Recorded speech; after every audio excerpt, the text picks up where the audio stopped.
Soon as we step on the mic, man, you notice the difference. Heavenly blessed with the melanin, baby, you know that we winning. No time for the long talk, got 120 on the clock. Wednesday, 8 through 10, all the bad vibes better stop. Cause you gotta come with that energy. Casual convos, baby, come down and just sit with me. Lil' Coco be spitting that remedy. Casual convos, baby, come down and just sit with me. You better take this shit serious. She dropping knowledge on hitting the street for the play. Tap it right now if you curious. We got the ham radio going lit every A. We go from people to family to pilots. Stay with me if you got something to say. Know it's important if we go acknowledge. Speak on the business and get out the way. What you gonna say about my mama? She winning, you rockhead. Hello, welcome to the Casual Convo Show, where we have conversations about topics of communities, personal and business relationships. We always have the casual convo, so you don't have to have the tough convo. I'm your host, Coco, and joining me is the multi-talented, the lovely, one of Baltimore's best artists, the Jews. Hey y'all. And also joining me, I can't even, you already know I'm about to say your name. Slowly became one of my favorite troublemakers. Quentin Moore, aka Semantic, the iconoclast. Hi, Oh, we tried today. Okay. How's life in the internet world? And also joining us is the mayor. Yeah, I need to be. One of the, I don't know, Paul is like my favorite person. Paul. He's a man of the people. Yeah. Good evening, everybody. Let's turn up. Turn up. Cheers. Cheers. Hey, y'all. All right, so let's start. We got a lot to talk about today. We're gonna start with the mental health check-in. Shit. I'll go first. I'm okay. I didn't feel good this morning. Jude, don't say nothing. I don't know. I felt terrible this morning, but I felt a lot better. Why? I'm not gonna say that. But I feel a little better. But for as my mental health, I think I'm in a good headspace. I just try to stay positive. So I think I'm good. Who wanna go next? I'm good. I'm having a time of my life. The Lord is blessing me and my household with some good things. And I'm opening myself up to more blessings, and I'm opening, my mind up to more blessings. And I just feel like, more better things are coming because, why not bless a Pisces, But yes, my life is just so good right now. Even the bad parts is still good because they're gonna be there. Mm-hmm. That's how I feel. Okay. Doing great. Everything's wonderful. Just continuously grinding and about to land something very soon while I scout my inner talents so I can make more money. But we're going to be talking about a little bit of this and a little bit of that, coming up after the mayor says his piece. Well, thank you for that fine introduction. That's hell of a piece there. But anyhow, you know how them Pisces fish be swimming in one direction, the other in another direction? That's how my shit has been, because I went to city council last night, and thank God I didn't have to sit there for no 2 or 3 hours. I got to say what I had to say in about the first 10 minutes of city council and got the hell up out of there. And I was feeling good until the day. And then here comes somebody with their Willy Wonka chocolate factory broke down ass, I don't know what attitude, and just ruined shit. I mean, I'm telling you, but now the fish going back in the other direction because it's casual combo time so good. I'm good now. It's been a roller coaster ride today. Awesome. Let's get everybody's in a good headspace. That's always amazing. So we're gonna do something a little different today. We're gonna start with 5 minutes of the semantics antics. Oh my God. That was Let me good. turn, That was off the cuff. Yeah, That just yeah. held it down. I like That was All that. right, good. Semantic all right, magic. let me ladies turn and my gentlemen. microphone off. Yeah, ladies and gentlemen, viewer discretion is advised. What I'm about to describe is a little bit graphic. And if you can't handle it, if you're a snowflake, get the fuck off the page, and then tune back in about 5 minutes. But what I'm about to explain to you is something that you should never try at home, kids, unless you know what the fuck you're doing. All right, now. Mr. Moore himself's got so much THC in him, it'll kill a goddamn, it'll put an elephant to sleep. All right. So got a job, had a job interview, got hired. They want to do a drug test for a phone monkey job, where you sit there on the phone all fucking day. And I'm like, just to sit on the phone all day? You want to do a drug test for that shit? Only paying $21 an hour. Okay. Yeah. I'll take that until I can get to the 28-35 range. So, ordered fake pee from Amazon. Good old fake piss, synthetic piss. Works every time, right? So I said, now, talk to my cousin because he said, yo, go to the convenience store and you can get it from there. It's called, I forgot what it's called. But I was like, nah, I ain't gonna do all that. I'm just gonna order it from Amazon. Because you get anything from Amazon. Anything at the convenience store you can get from fucking Amazon for much cheaper, including piss. Okay? So my shit had vitamin C in it. I'm like, what the fuck I got to have vitamin C in my piss for? I just need the creatine levels right. That's what I need. If the vitamin C helps the creatine level, it's all good. So I'm here like, all right, let me give it a shot. So I threw it in the microwave, right? And I took the drug test today. I threw it in the microwave. It was over 100 some odd degrees. I put it on there for 1 minute, right? And I was like, nah, I'm not gonna put it, underneath my ball sack because that's, it's kind of hot. I got to keep this shit between my legs so that it stayed the correct temperature. So when I got in there, it's about 97 degrees. It's supposed to be between 90 and 100 degrees. So I was like, great, got it. 90 to 100. Boom. It's in the middle.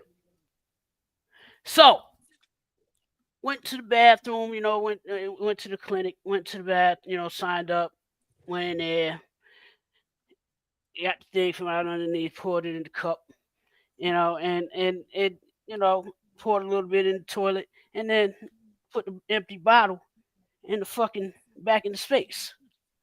Right? So go back out there, give it to her. She signs me out. I'm going home. I probably passed that shit. They been, yeah, you got the cleanest piss in the world. I was like, yeah, I don't do drugs. I smoke weed, bitch. I smoke weed. I don't do drugs. What you're looking for is fentanyl, Quaaludes, and all that. I just smoke weed. What am I going to do? I'm not going to sit here and stop smoking just because of what their rules are. I can still function efficiently. And that's what they don't understand. Very intelligent black men. The white boys come in on cocaine. Okay, Q. Yeah, because you okay. All right. But yeah, it was a great day today, and then earlier the Samsung guy had to come try to fix my washing machine. He said there's something wrong with my computer because I'm not agitating. My shit's not agitating. I'm like, yeah, I've been noticing that. So he was like, it's something in the computer. So he's gonna go. He ordered the part. And he's about to bring it back over probably next week, and we can get that out of the way. But yeah, I'm good. It's a great day. It's a great time. It's time for rocking and rolling because we got a lot of shit to discuss with this Charlie Kirk thing here. Mm-hmm. Well, we can. Okay, so yes, we do. THC elephant. Oh, mother, you got a whole lot of damn THC in your ass. I thought I'd be smoking. God damn. He said more. THC than an elephant. Yeah, yeah. I got Hold on, more I thought I had THC. my damn mic off. Hey, look. They probably might investigate me. Oh, he's harmless. That dude look like he always high. I say because I am, bitch. I'm always high. Shit. I don't bother anybody when I'm high. I don't bother anybody when I'm sober. Shit, I just stay to We gonna leave myself. it that way. Right. I just stay to myself. I keep to myself. I don't entertain any of this bullshit out here. Okay. All right, Q. We gonna switch lanes because you about to go in. Oh Lord. Hi, Wendy. Um, Hello, so Wendy. there has been a lot in the news, but I think we want to start something a little light before we get into some heavy things. This one actually, hello, Daytrick. This one actually came to me via Jew. I thought it was kind of cool. Yeah, girl. Man, this you inspired this first topic. So when we talk about like different phases of life growth and like mindsets. So I know Jew said when she hit what you say? Was it 40, 30? Which one was it? When I first hit 30, I thought I was grown. That was it. Yeah. So when you I call it different phases of development or like your maturity of adulting. So what I wanted to do, I thought it would be also fun and enlightening to go around and see like through each decade, starting from 20 to 30 to 40 and up for some of us. What was that? Hold What on, was y'all ain't that? gonna be dedicating no damn show to me. I'm not gonna be doing all them damn decades. Shit, that's a whole lot of decades. So, no, also, but you might school us on like what to expect and how that was though, and I think it's kind of cool because when we talked about it, everybody's journey is different. So, like for me, in my 20s, I was a mom. I was a single mom, still figuring out parenting, figuring out me. Not real. I know now that that journey was me still figuring out who I was, where I was going. I was really in the beginning of a career choice that I didn't even realize that's what I was doing. But it was a lot. So my journey in my 20s, I think my mindset was kind of confused. But I had to grow up quickly. So that was what my 20s mostly was, and trying to be in a relationship thinking I was in love, and you know what I mean. So it was just, I would say, experiences and living out questions. I would, if that's the easy way to say it. So G, what was your 20s? We're gonna do 20s, then we're gonna do 30s, then we're gonna do, yeah. My 20s was for the streets. I was outside having the time of my life. Like I was young, wild and free, like no bullcrap. I feel like I had like the best times of my life. I lived with like no care in the world. I worked hard and played harder. Like it was just all about like getting up and doing it all over the next day. I worked real hard. I know in my 20s, I used to work 3 to 11, and because of that, I didn't have a lot of time to spend a lot of my money. So when I did have time to hang out, I like hung out, and did I hung out like late at night, throughout the day, and stuff like that. I did a lot of schooling. I was in school, took a lot of classes because I was had that energy to like jump in the class. You was off in the class, I was in it. I was just jumping into stuff because trying a whole bunch of new things. I was so misguided, but I was focused on my money, family, and like hanging out. Like for real. All my friends had kids. I was like one of like a handful that didn't. So I was like auntie, godmother type of thing. We was dropping kids off at baby daddy's houses and pulling off at the car. We was having a ball. My 20s was lit. I had fun. I had a lot of fun. And I was very responsibly irresponsible in my 20s. Yeah. That's a good way to say it. Mm. I think I was too, but I had to figure stuff out, and also not only for myself, but for three little ones. So that was, yeah, different experience. But okay, gentlemen. You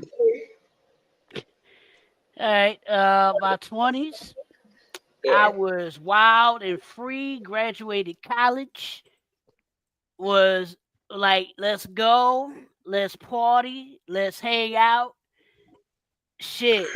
Let's go get chicks. Let's be wild and free. Footloose and fancy fucking free. Okay. Not loose and fancy. I like that. Footloose and fancy fucking free. Okay. Whatever happens, whatever happens, as long as you ain't clapping. Okay. So strip clubs and all that shit. Yeah, I was there. I was in them. Yeah, 20s be lit. I tell You know what you. I'm saying? I'm up here throwing loose change at strippers. Oh, you was trying to get put out. Strip club. Oh no, I Yo, remember that's a real thing. When they do get put out the club, when I used to work down on Baltimore Street, where all yep. the strip clubs at. So it was a dude that came in. He was saying talking about he was literally like throwing coins like nickels. Yeah, yeah. I gave a I'm chick, like, what I in the gave a world? chick a 50-cent tip when she was stripping because she was like that chick was like too big to be a stripper, right? And and, and I'm No. like, what are you doing here? I mean, Satisfying somebody's dream. Yeah, look, cause they, Just look, I trust and mean, look, believe. They look, was in there for them look, too. look. I know. And then She flop. she she was Yeah. she was off beat. To she was dancing off beat. She didn't do none of that. She did that shit to a rock song. I'm like, how the fuck do you even have rhythm to that shit? Where was this in New York? Nah, this is when I was in Charlotte. When I was living in Charlotte, right? And I was like, yeah, give her 50 cents. Give her 50 cents. Throw it up on the stage. You know what I'm saying?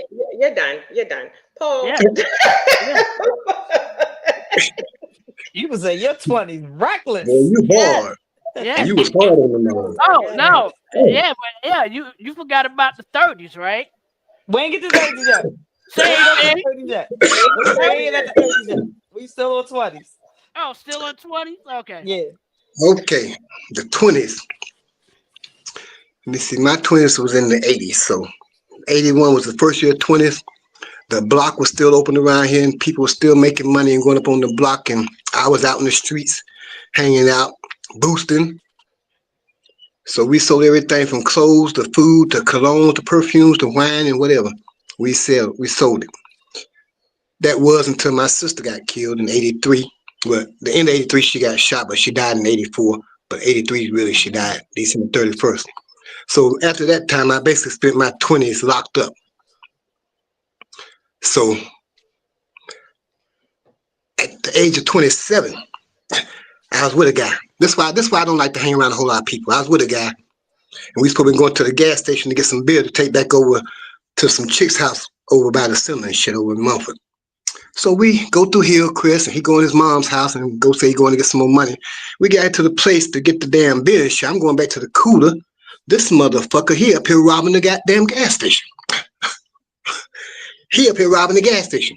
So I'm looking up here, and I'm seeing a white man's face, his face bleeding, cause the motherfucker, he robbing the place with a fucking pellet gun. That's how come I ain't heard nothing. He up there robbing the fucking place with a pellet gun. So the man, I'm looking at the man's face. I said, "Damn, this man bleeding. He didn't hit the man with the gun or where I'm looking." So I run up there. It's all kind of commotion. He laughing and running now. I said, "Man, they're looking at me. The other guy looking at me. He look like he running, grabbing the getting ready to grab him. I hauled ass up out of there. I got away with, and I wanted to kill this motherfucker down in the woods. I wanted to kill him. I really did, but I didn't. I should have killed him Hmm. because by letting that motherfucker live and then going to commit another robbery and then fingering me for the shit out there at the damn gas station, I ended up with 18 years. Damn. Back then though, they cut your shit in half. So I ended up with 8.5 years because I had the jail time. But 8.5 years behind that motherfucker, I should have killed him, but I didn't. But that's how my 20s was spent. Because I got out, when I got out, I was in my 30s. Damn. Wow. Wow. That's deep. Where he at now, Paul? Because I fuck him Yeah, up for we you. will bank them. He got he had got out after a while because I got out before he did. I did damn whew, that was in 87. Ooh. So 87 to You got 94. money So for I did 6.5 years on that 8.5 because this is another thing that happened then because I was on work release at that time. We was on work release. I was on work release at a place called Mary Faye's Cafe, and it was in the Holiday Inn, and this group of white tourists, whatnot, they came through and they eating breakfast and all that stuff and everything. It was this older black guy. He came in there walking around. He didn't belong, but he's walking around and eating stuff and talking and all kind of shit. And then so when they went back out to the counter, he out there trying to stick the place up. So now these people they didn't call the police. I'm in there probably out there washing dishes and shit. I run out there and try to talk to him. I say, hey man, me and you the only two black people out here. I said, you need to go ahead and get out of here, do what you're gonna do, and leave these people alone because they're gonna come out and beat your ass out here. The police showed up. The police tried to put the man in handcuffs right there. He break her loose and run around the damn building and run into a damn glass door and fall to the floor. I come out through there. I say, man, stay down because they're going to try to beat your ass out and stay down. So somewhere in there, they got where I was a hero. They had me on the TV till I was a hero that I stopped the robbery, which I didn't. But they got time out on my sentence. So I didn't have to do the whole damn 8.5 years, which was a good thing. But yeah, the 20s was hell. The 20s was hell. I said I ain't laughing at you, but that's a good fucking thing. But good mistake for them to make the give you the award to give you some fucking time off. Because you should have Yeah. been in there anyway. Nope. Yeah, That that motherfucker freed me. He said, "Oh, free him." He said, "Free him." That happened in about a week or so later. I was freed because he gave me all that time, reduced my time, and about a week later, I was freed. I said, "Hell yeah, fuck it, I'm out." They said, "Oh, the hero." I said, "Yeah, you can call what you want. I wasn't no damn hero. I'm just trying to keep that brother from getting killed out there." Cause I said, "Them up in white folks would have killed him out there." We was out in Swananoa. That's where most of the flood damage was out in Swananoa. But yeah, okay, that's the 20s. Let's move it on. I'm gonna try to come to a good decade sooner or later. we go on the 30s. So our 30s. My mindset in the 30s, I think I was a little bit more mature. Um, I was finding my footing as far as like my personality, who I was. Of course, I went through a breakup, but I had also, I think that's just the era I learned how to be with myself. I learned how to like, and then my kids were getting older, so it was different because we were like literally growing together. But I also had to realize like they looking at me. You know what I mean? Like I'm responsible for three people's lives. So how I moved was different. I started making different decisions as far as like career wise, like what I wanted to do. And I think that's when I started miss my former um supervisor, Miss Marybaba, took me under her wing and showed me the ropes. That's how I started getting back into school because I went to school first, but then I dropped out of college because I was raising my kids. I was like, I gotta make some money. I gotta work. So then I learned how to balance. She started teaching me like management, like how to balance like life, work, and really pursue what you want, and then not to waste your skills and things like that. So I think that part, and it was also I learned how to deal with family and really started not to worry about what family thought as far as like my decision making, the paths that I was taking, even if it wasn't what they wanted. I learned that I had to walk my own path. So I went through a lot of bumps and hurdles in my 30s. But I think I learned my strength though too in my 30s. So I became stronger when I was in my 30s. So 30s was life lessons, but yeah, I found who I was. Paul, because everybody else acting like they know. Oh, no, Jude. I was trying to fix my camera girl because it's been doing so much right now. Give me a second, y'all. 30s. I became an adult Um, things started mattering. Um, I became. I feel like I was always uh responsible financially, but I became more responsible. I became more focused on credit and um saving and building and learning things. I realized, things about myself that I was ignorant in, and I changed that. I became 100% sure about the type of woman I wanted to become because I didn't know the type of woman. My 30s was more on getting, myself, together, and growing up personally. Uh, I learned a lot of things about life, family, relationships, work. Um, I got um, comfortable with not being around or associating myself with things that I did not want to be associated with anymore, stuff like that. I don't know. My 30s was more about just growth. Like I really felt like I was becoming a adult. I was like living on my own. I was taking care of myself. In my 20s, I would go back home. Like I get sick of some shit and move back in with my parents. I completely stopped doing it. Like like towards the end of my 20s, but like mainly in my 30s. I stayed out. I made sure, like, regardless, if I struggled, I struggled. You feel me? I knew what it was like to not have and, and go without, and things like that. So I became a complete adult. Yeah, yeah. That's my 30s. Q. 30s, that was the decade where I thought things were going to be better. I grew up a lot, but I was still doing the same dumb shit. You know, it got to a point where my level of depravity was so deep. I was taking $10 off of the floor of the strippers. Like,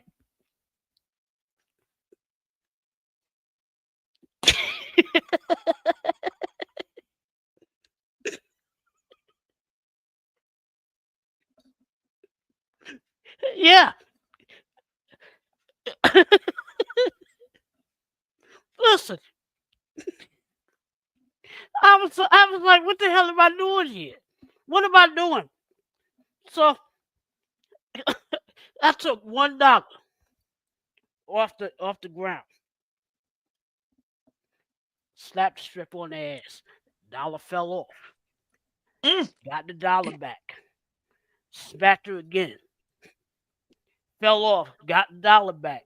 Smacked her again. She thought she had like $40 out of me off that $1. Right. So you Meanwhile, recycled the dollar? yeah, yeah. Wow. That's the level of depravity that I was in my 30s. You ever So been to a strip club here? yeah, yeah. Which one you used to go to, Norma's? Shit, I was up on He is giving stage door behavior. look, look. If See, you know, you know. Yes. If New York, like in New York, Or the true flat club. they in bikinis and shit. They in bikinis in New York. They ain't not like it down here. Down here, they butt naked here. They are footloose. The word of the day is footloose and fancy fucking free. Down Okay. here, you see everything. Hell, you see birth canal. You see, you know, the BBL cuts and shit. You see everything. It, hell, and if you get close enough, you might smell it. Ew. Well, Okay, Q, you're done. You're done. You you're done. oh, bring us back. And then look where he got them damn sunflower seeds again. Ooh. You gotta Okay. love him. We got Okay, so the 30s. Now, I was still locked up, like I said, in my 30s because it happened in 20s. So I was on work release and got somebody pregnant. So I had my first child in my 30s. I got out, got the little break. I got out, had my job still cooking out there at Mary Faye's. Then I got me a job at Pedro's doing something down there. But I was working and I seen people was really stacking their money selling that damn crack and shit. Now this is 1994 when I got out. So they making all kind of money. I'm looking at these money, I say, damn, they making all this goddamn money and I'm barely getting paid. Barely getting paid, been out here damn breakfast cook. And I'm barely getting paid. So I had one of my homeboys put me on with some weed and stuff to start selling. So, I'm selling weed, taking care of my son, doing my little thing, handling business. Until I go to a party with some people from Michigan. They came, we all got to meet them down in the neighborhood. I used to see them out there selling dope and everything, hanging out. So I went to the party because I know the girl, she's pretty cool. So I went to the party. It's Valentine's Day, February 14th, 1994. Valentine's Day. No, February 14th, 1996. Because I've been out for 2 years. I got out in 94. 2 days after my birthday. Okay. But yeah, February so 12th. Valentine's Day. So this girl's boyfriend and her cousin from Michigan, they get out there and get to arguing. Everybody in the damn party drunk, not carrying on. So everybody come outside, see what's going on. They out there arguing and shit. I think he said the boyfriend grabbed his gun and fired it up in the air. And for some reason or another, they say I passed out and fell on the ground. So they covered me with the cousin's big ass coat, thinking I got shot. I said, why? I mean, motherfuckers, I got shot. Why y'all gonna cover me up? I don't know. Y'all didn't check it for nothing. So anyhow, the ambulance and the police came and they checking me for a gunshot wound and they find drugs in that damn coat pocket in the little capsule. Oh, They damn. find crack in that damn coat pocket. So, I'm drunk as hell. I don't know what the hell going on. I'm out. I wake up in jail. I wake up in jail and say, what the fuck going on? Right. And they say, well, you got all these papers and all shit. What the fuck? So they come and get me out on bond, finally, and tell me what the hell went on. And I said, well, y'all, I say, hey, hold up. Y'all need to straighten that shit out because y'all know there ain't none of my shit. I don't fuck with none of that shit like that. I don't do no shit like that. Right. Oh, we got you. Everybody gonna be your witness and shit and say, yeah, that you were covered up with the coat. Didn't nobody come to court? Nobody. Yeah, ain't nobody who go to When come court. to court. So this happened in 1996. They kept putting my case off until 1999. They got tired of me and shit. I got a ticket for fishing in the river with a rubber worm because you need a license to fish with a rubber lure. But I said, damn, man, I just picked the damn rubber worm up off the damn ground coming up the path. I said, you stood right there watching us. Yeah, but you got it on your hook. Man, boy. But anyhow, that was $100 fine for that shit, picking up a rubber damn worm. So I go up there and pay that shit. Then a few days later, here come the damn police knocking on the door, saying they got a warrant for my arrest for failure to appear in court. I said, failure to appear in court for what? I said, shit, I done been to every damn court case or every court docket I had. Every court. I said, they ain't been touching me about nothing else. I get up there and these motherfuckers put me on a $75,000 bond for failure to appear in court. And then they want to hit me with a habitual felony because the DA wanted me to tell and work for them for tell them people out there in Oakland where I was at the time this happened. And I said, nah, I'm not gonna do that. I ain't gonna do people like that. I said, I don't know them people like that. I said, I was just at the party and shit happened. So he said, well, I'm gonna give you a chance. You can get 5 years and probation, or I'm gonna go ahead and take you to court and we try to give you the max. The max was 121 to 155. So I ended with 121 to 155. That's how I closed out my 30s. So the rest goes into the 40s. But that's how I closed out the 30s. God damn. Well, shit. All right, we're gonna get to the 40s. The 40s gotta be fire. I'm sorry. We gotta all right. I'm so sorry you had to go through that. Yes, that is damn. Wow. It's been a rough road. I'm glad we didn't start back in the '60s. Cause Lord, y'all might not have made it through it. I mean, me talking about it, cause y'all said, "What the hell?" But that's just the way it's been until I decided to turn around. But let's go. Let's rock. Wow. All right. So 40 mindset. For me, my 40s, I think that was groundbreaking. That was when I didn't play about me. 40s, my mindset, I'm locked in. My 40s, I've dedicated and I worked hard to accomplishing important goals for myself.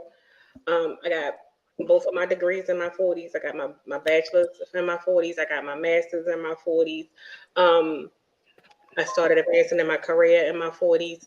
Um, my social circles changed definitely in my 40s. I think my mindset and who I wanted to be around, and I'm grateful for the people that have been in my life. Definitely in my 30s and 40s, but mainly in my 40s. I don't think the support that I had from the circle of people around me in my 40s, I think was motivating and pushed me, but also choices, how I dated changed. Everything changed. And I noticed when that started changing, life started changing. Um, my mindset, like what I wanted, I wanted more. And not only did I want more for myself, I wanted more for like my kids, my grandkids. I definitely became a grandmother of four in my 40s. 40s, I think I'm still growing. I'm still learning. Um, still make mistakes, still understand. But in my 40s, I learned how to take personal accountability of myself and choices and really take criticism. I think in my 20s and 30s, I wasn't trying to hear too much and nothing. You couldn't, nah, I wasn't. But now I'm receptive of stuff, and I'm still a work in progress. Um, but I think my 40s is better. Um, financially, I became more responsible in my 40s. I took the time to really learn. I just made better decisions with everything. So it's like literacy, me, therapy, working on me, really getting into just being a better me for not only myself but the people around me. And I fall short. I mean, who don't? I'm not perfect. I'm flawed, but only thing I can do is keep pushing forward and keep trying to grow. So I think my 40s is my stepping stone for growth. So I'm excited. So God willing, what my 50s gonna be. Because my 50s, I'm showing the fuck off. So, but yeah, my 40s, I don't have nothing bad to say really about my 40s. Even the shortcomings and the bad things that I had, it's like it made me better. So yeah, Drew. Oh, you ain't 40 yet. I'm new to the 40. Oh, okay. I'm new to the 40. But every day I wake up in my 40s and I'm either one or two things. Tired of some shit or ready to do some shit. Like I ain't gonna lie. Like I am close to the end of my road of my cleanup of my financial mess from my 20s and my 30s. So I'm making financial growth in a more positive way. Um, One thing I can say about through my 20s and my 30s that led to my 40s was I realized my growth, my goal in life has always been like financial stability because I did not grow up around that. And in my 40s, I finally well, in my hitting 40, I finally see what I the work that I've been putting in. It took me a while. I ain't, do some of the things that some other people did. Um, But I did do some really good investments into myself over the years. I've realized I've been on my job for half of my life. Uh, I'm 40 and I've been on my job for 20 years. So I am trying to figure a way out to retire on disability. I'm sick of working. I'm tired of working. I'm ready to do something different. I got this new um like for energy. You I'm not as comfortable as I want to be, and I'm trying to get there. I'm more motivated because I don't want to take much more time doing that. So my patience is different. My drive is different. My need to be in certain circles and certain rooms and around certain people is either a yay or a nay. And embracing, feeling how I feel and being okay with it. Um, I don't want to do nothing that don't that's going to waste my time because I don't have time to waste. I'm valuing me all the way. I consider this stage of my life as I'm I'm now grown. I know what it's like to be grown. You know, I have taken care of myself my entire life. I've had help throughout, those times from partners, family, whatever, but I know for sure at this time in my life what it is to be a grown adult. And yeah, I'm realizing I don't have no kids, so I got a lot of freedom, you know. But I don't want to do nothing with it because I had so much freedom in the past that I just want to sit in the house a lot of the times. Now I'm boring a little bit. I gotta really want to do something. You know, yeah, it's all about like financial stability, getting the rest of my life and house in order, and yeah, I'm trying to figure out a way to start working. I'm looking at the young kids. They ain't even going into the workforce. I'm trying to get out the workforce. You know, like shit. That's it. Yeah, we claiming 2026. We're reclaiming it. Yeah, I'm trying to get out early retirement. I ain't trying to do another 10 years. Nia said, "Paul for president." They be done killed my black ass. They Q, said, "Oh, yeah, you done too. Q, come on. Y'all They just showing all the they night. get ready to get to you, You know what? Paul. We ain't gonna let that ass get to you. Nah, they ain't not gonna happen to Paul. Mm-mm. We ain't gonna let that happen. Mm-mm. Well, my 40s, 40s, I was like, let me tighten up my circle, Mm. okay? Cause I'm having way too much fun out here, and I don't like half these people. Okay, let me just do the process of elimination. Get rid of whoever betrays me. And boy, I started figuring some shit out.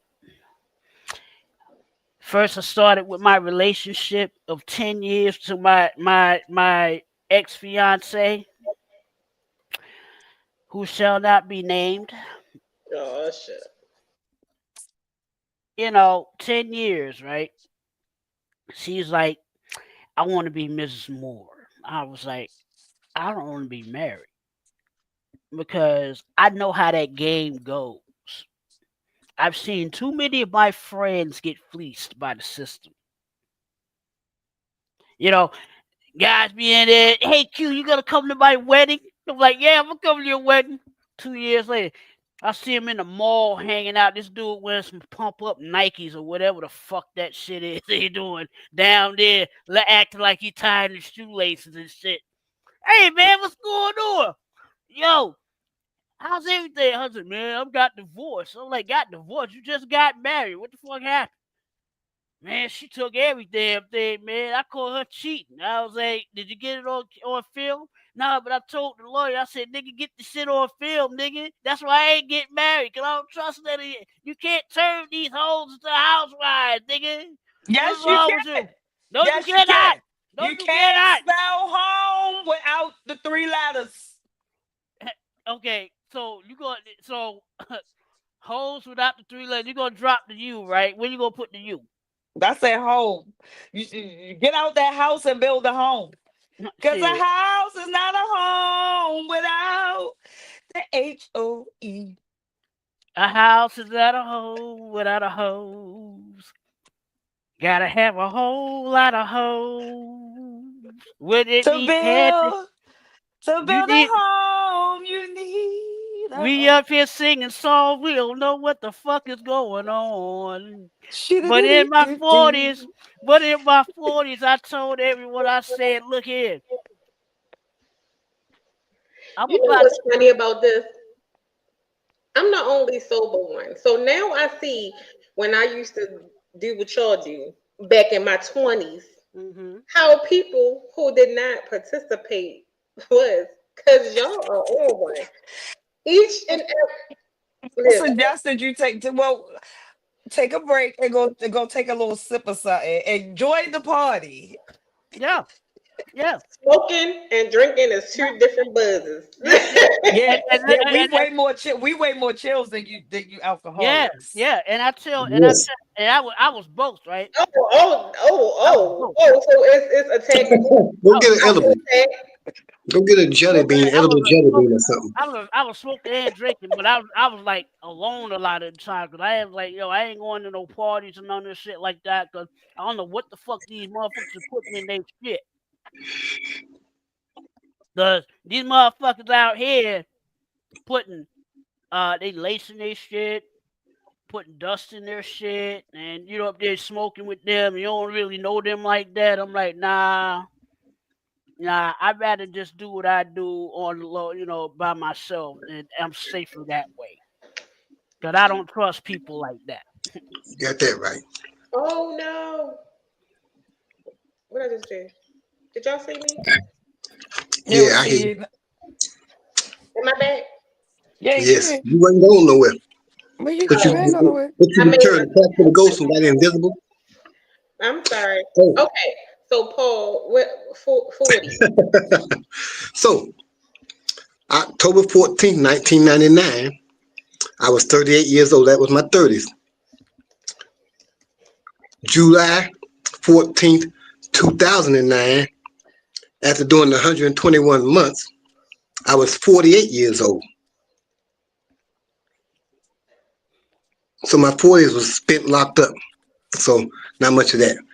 We jump over to the last 2 years of my 40s, being at the halfway house in Charlotte, getting a job and reestablishing myself in life and not coming back to Asheville and saying I'm tired of coming back to the same shit, doing the same thing around the same people, getting the same results. I said, fuck Asheville. I'm going somewhere else where I don't know nobody and can start my own shit. Went to Charlotte, the halfway house, got me a job waiting tables at a barbecue place on Sunset. Went from there to cooking at Maggiano's, Little Italy's restaurant out there at South Park Mall, till I got hurt. Then I ended up back in Asheville. Lord.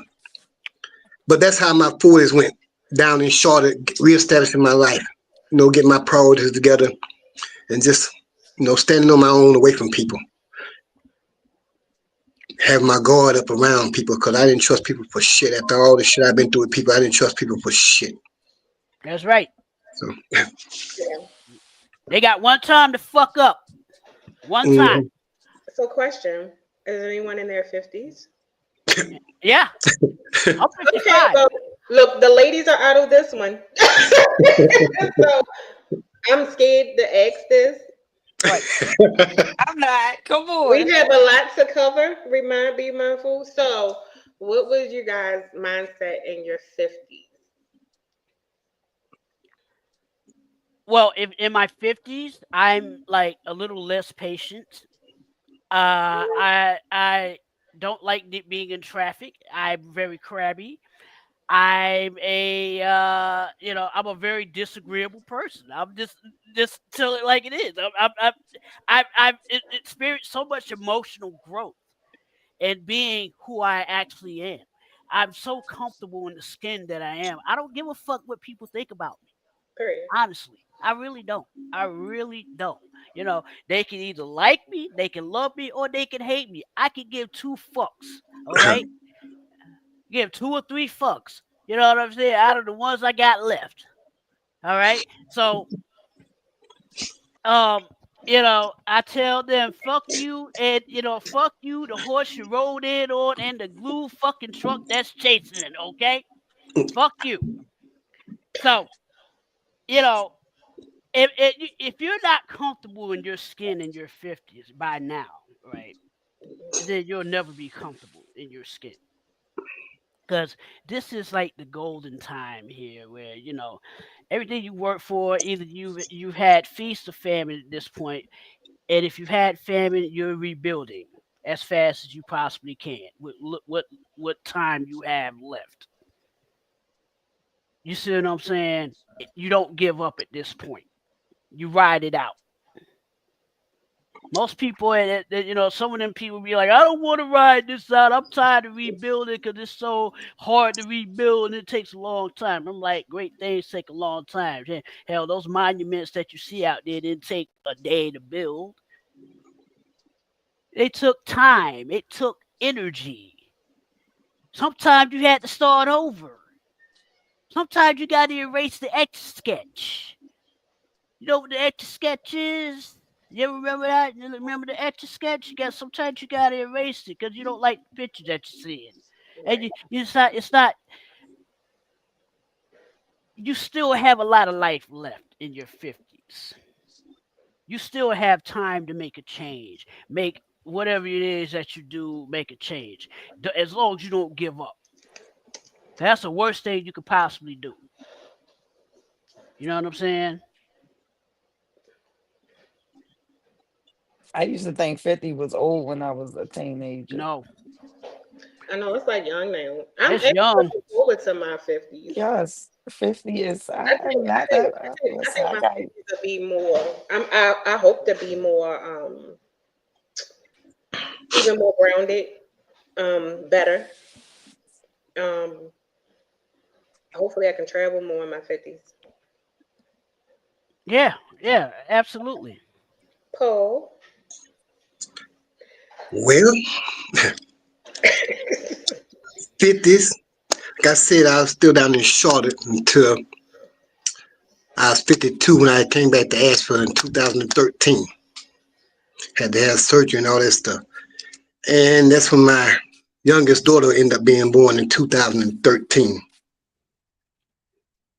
So, from March from March to November, December, she was born. So, I was doing the responsible thing then, but I was drinking a whole lot because damn, I was really under pressure being around up in Asheville where I really didn't want to be back at in Asheville. I really didn't. But I didn't have nobody down with me in Charlotte after I had to have my hip replaced down there with a surgery. So I had to come back to Asheville, but I really didn't want to be back up here. But I was out there in Pittsburgh and I'm around all these crazy ass people. And a couple of guys I grew up with from back in the days, we drinking beer every day. We ain't doing shit. I can't work. They wait for me to get my damn pills and sell them every month. And we go get more beer and drink beer. Shit. Smoke weed, you know. But after, like I said, my daughter was born, I tried to slow down and calm down some. But her mama wouldn't let me. Her mama was a real asshole at the time. And I should have known that because me and alcoholic women, we don't get along with each other. We didn't because I was a mean ass, crazy ass drunk as far as arguing, not taking no shit. And her ass was crazy and mean too. And we didn't get along. But anyhow, we split up, blah, blah, blah. Her boyfriend that she had that was locked up, he came back and they got together and they became another little happy family and all that stuff. I still had my daughter, so, that was until about 2015 when my dearest friends, he got killed. And I got called. I went to Burlington and I came back up here to Asheville after Keedy got killed. And I came back up here and, I tried to help his wife protest and start an organization and all that stuff, but, nobody really wanted to support or give her no support, but everybody, well, we with you and all that, but none of y'all did nothing. Y'all didn't come. Y'all didn't even, it's just a whole bunch of shit behind that, but yeah. So I'm just going to touch on that just like that and leave that there. So that happened in 2015. So at that point, I really became more involved in trying to stand up and speak up for people. But then when 2016 came, we had the guy that got executed the day before all the well-known cases of cops shooting people up in Massachusetts in the car, or whatever, and all them places like that. We had the guy got killed down here by a policeman the day before all that happened. And, we was protesting that. His name was Jerry. And the police just unloaded on him about 15 shots. I mean, all of them was kill shots and for no reason. And that's when I started basically being more into protesting, being an advocate, and being an activist, and going to city council. Because down here in Asheville, I've seen where our people, I don't know if it's contentment that they have or fear of standing up. Contentment for the way they've been treated, or fear for speaking up against the way they've been treated, but they will not stand up. And so I really got deep into it. I mean, I was with all the names, like the woman and all of them that's over at Beloved Asheville. I got to meet so many people, and the people got me to meet other people, and I just kept moving forward, and a whole lot of people now, I don't know when the hell they're not doing nothing now as far as activism. I guess because the cameras are all gone and all the news people are gone, all that shit. Now they decide they don't want to be an activist for the community. It no longer interests them. There's no major news case or nothing like that. Whatever. That's what it's all about for them, but it's not for me. This is my home. So like I said, I've been into that since 2015, 2016 heavy, until I had to step up even more when my great nephew got killed by his best friend in 2017. So now, I mean, I've been out here talking about the gun violence and the violence going on, and we got groups around here, organizations, nonprofits that's been helping our young men and talk with them, but nothing. But his best friend killed him because they was arguing something, and he just stood over and killed him. And that kind of just, that almost drove me over the edge as far as drinking. Because I think I was about really on the verge of losing it then. But thanks to God, I fought back, and I got away from things for a while. I got myself back together and got back to going to city council and all that stuff and everything. Until my nephew was in the car and got pushed off the overpass by the sheriff's department, and he got killed. And that was in 2018. So I'm saying all this shit was happening back to back. So the 50s for me was basically like almost the 70s, the early 70s. It was kind of like a repeat. But yet still, I managed to keep myself from going back to drinking. Once I quit drinking, after my nephew got killed, I quit drinking before my surgery for my shoulder and stuff. I quit drinking. I haven't drunk since 2019. I haven't smoked since 2020 cigarettes, because I'm going to smoke weed, but I haven't smoked cigarettes since 2020. And like I said, I've just been more involved in standing up for people. My life, I feel like most of my life, where I should have been experiencing life and growing in life, living a normal life, I couldn't. So now I'm at the point in my life now, in my 50s, when I got to my 50s, I said, wait, I need to give up all this shit. I done all this shit and just focus on really locking in on what's going on around here. That's what I did. And that'll bring us to the 60s. I guess I'm the only one 60, so I can keep going, so I don't have to stop. So that brings us to the 60s, where I'm really locked in now. And, with my nephew in a nonprofit organization, he got the Young Struggle, the Black Men's Monday and stuff. I'm locked into that, doing for our community. Not only for the blacks, not only for the youth, but for the elders, for the whites, for the Latinos, for the gays, LBQ, QDQ, whatever the hell they call themselves. I'm not good with all them initials, but we just here for everybody. I'm just here for everybody because a lot of people are just scared to speak up. They're scared to speak up. They forgot they got rights. You got a right to speak up. That's like I said last night at city council. Them people, I look at them every time I go up there. Y'all son of guns, you will stand up and pledge allegiance to the flag of the United States of America and to the republic for which it stands. And you say one nation under God, indivisible, with liberty and justice for all. I told him, I said, that's off. That's a lie. I say what y'all should be pledging is that we, the people of the Asheville City Council, pledge not our allegiance to the people of the city of Asheville. That's what y'all should be pledging. We do not honor y'all's voice or what y'all want from us. We do not represent y'all. That's y'all's pledge. One city constantly divided with unfair justice and liberty and no equality for all. I said that should be y'all's pledge right there, because this other shit is a lie. And they looked at me. I know they looked at me. They looked at me with such contempt in their faces and stuff.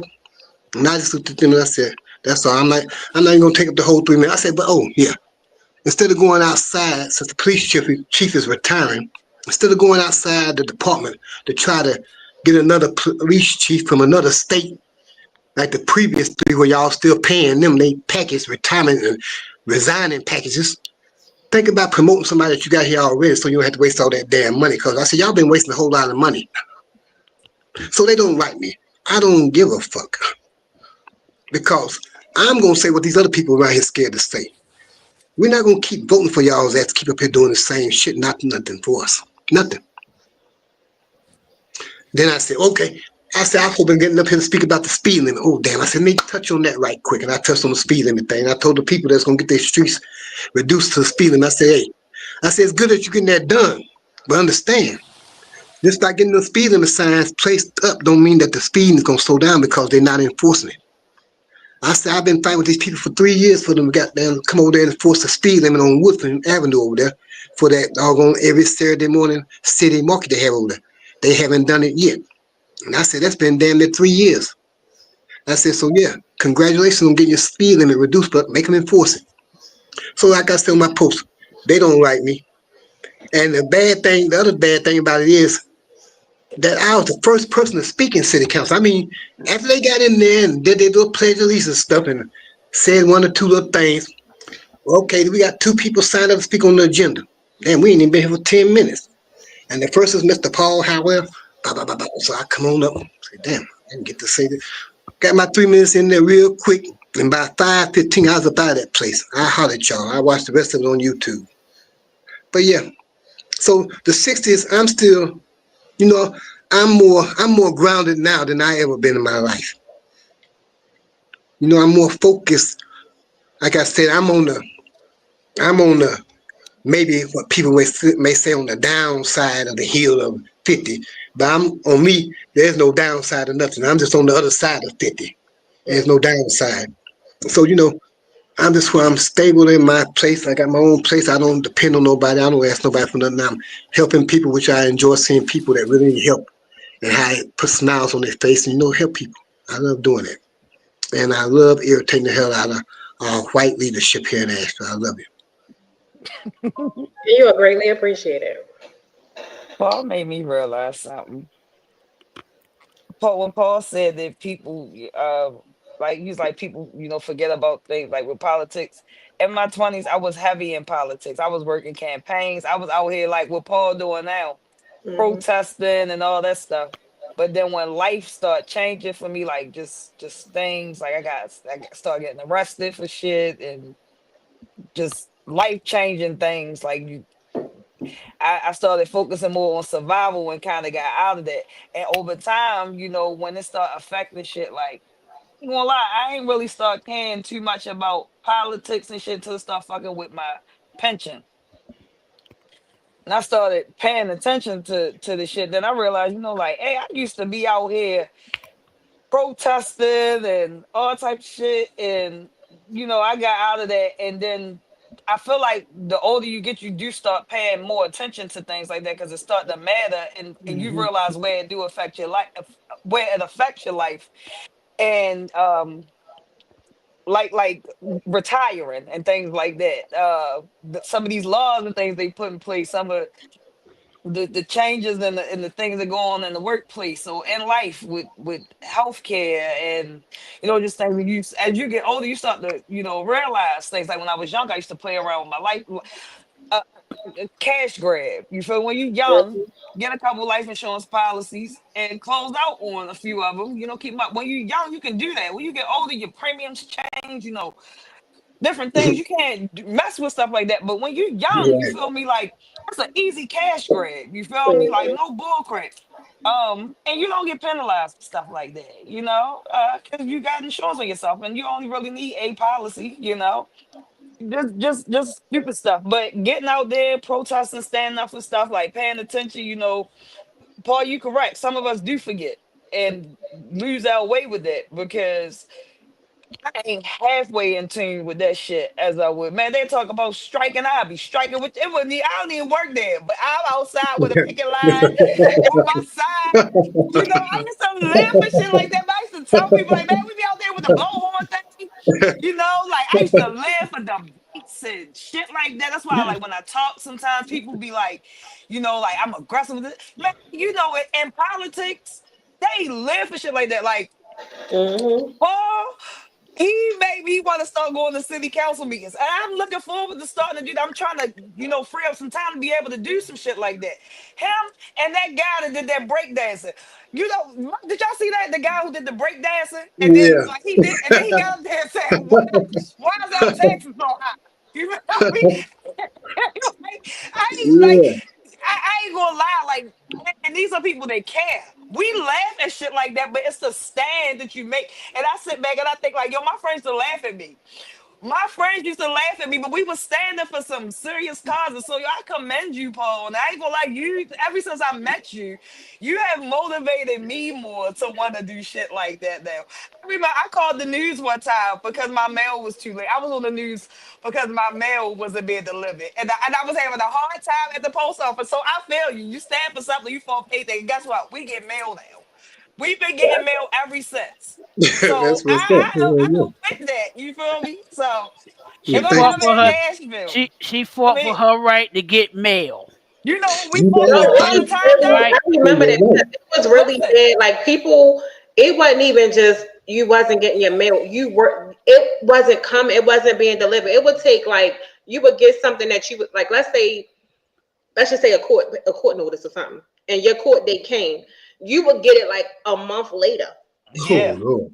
yeah, that So shit was that's bad. it wasn't like you literally wasn't getting your mail. Like I'm sorry, my son was okay.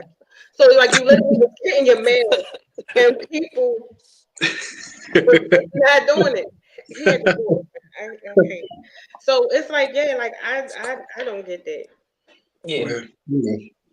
yeah. Well, I But thank you for no, your. I nobody thank you for strike that. like New Yorkers.